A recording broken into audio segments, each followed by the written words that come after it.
In 1949, a man walked into a Toronto bank wearing so much stage makeup that nobody could describe his face afterward. He got away with it. Then he did it again and again. 3 years later, half the city was rooting for him. Two of his men were on the gallows, and the detective was dead. And that's not even the strangest part. Edwin Boyd came home from the war with no job, no money, and 3 kids. His own father had been a Toronto police officer, but his son would not follow him into that line of work. September 9th, 1949. Boyd's been drinking. He straps on a German Luger he brought back from France, taken off a dead soldier, and walks into a Bank of Montreal branch on Avenue Road. He's out in minutes, only $3,000 richer. It works. So he does it again. This time with his wife's makeup, thick, theatrical, and cotton packed onto his cheeks.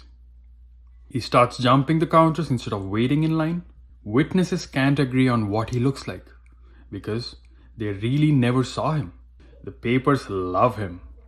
They gave him a nickname before the police even had a name to put to the face. Over the next 2 years, he robs 6 more banks. Nobody catches him. Then, in October 1951, somebody does. He goes to the Don jail to await trial. And in there, he meets 2 men. Leonard Jackson, an ex-hairdresser from Niagara Falls. Everyone calls him Tough Lenny. And Willie Jackson, no relation, who they call the Clown. The 3 of them start talking, swapping notes. All 3 rob banks for a living. Now, Lenny lost a foot in a railway accident years back. He wears a wooden one. Inside it, hacksaw blades. Nobody checks.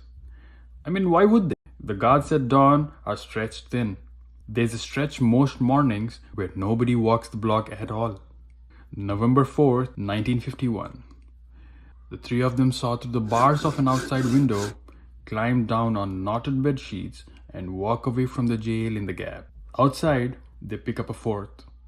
A quiet immigrant kid from near Cochrane, Ontario, who came to Canada from Czechoslovakia as a boy. He wanted to be a violinist, but couldn't find work as a musician. Now he's calling himself Steve Suchan.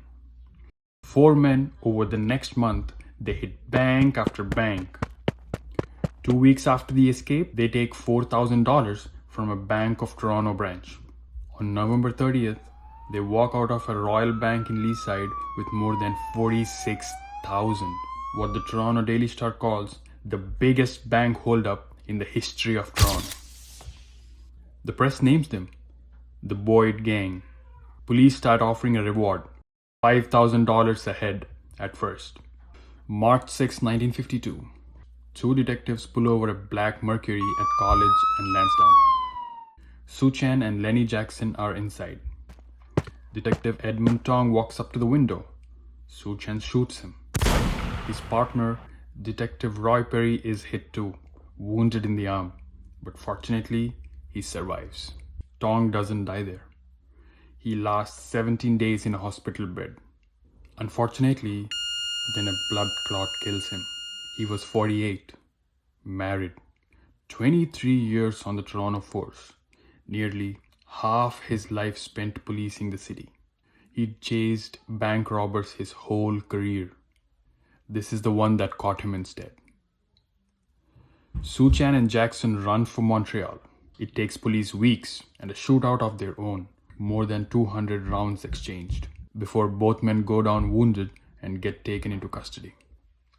9 days after the shooting, back in Toronto, a different pair of detectives find Boyd asleep in bed next to his wife.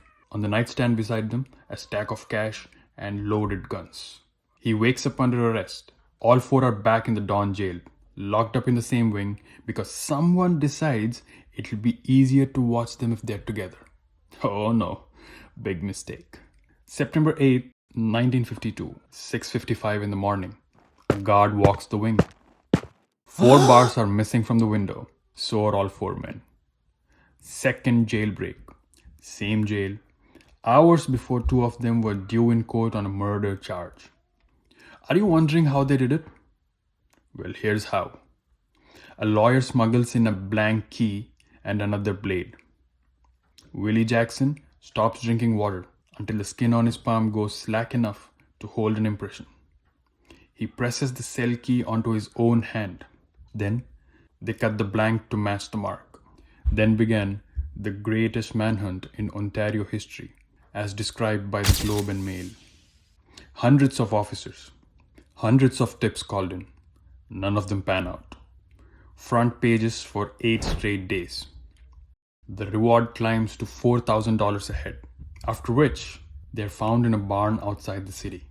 No shots fired, all 4 walk out with their hands up. The province launches a royal commission into how they got out. December 16th, 1952. Sue Chan and Lenny Jackson are hanged back to back at the Don jail for Tong's murder. Boyd gets 8 life sentences. He serves 10 years. In 1962, he's paroled. Then he breaks the terms of it. Back he goes for 4 more years. He's out for good in 1966. He takes a new name, John McCallum, moves to Victoria, and spends the next 35 years driving a bus for people with disabilities. He marries a woman he meets on the bus, takes care of her until both go into a home. His neighbors have no idea who he is. He's just John, the bus driver. He dies in 2002, 88 years old. 2 months before that, he tells a journalist something. Decades earlier, before the banks, before any of it, he killed 2 people. He never says who. He never says where. And then he dies. Nobody ever gets to ask him again. The final nail in this case was never driven. Every case ends with a final nail. I'll see you at the next one. Until then, be safe, be vigilant.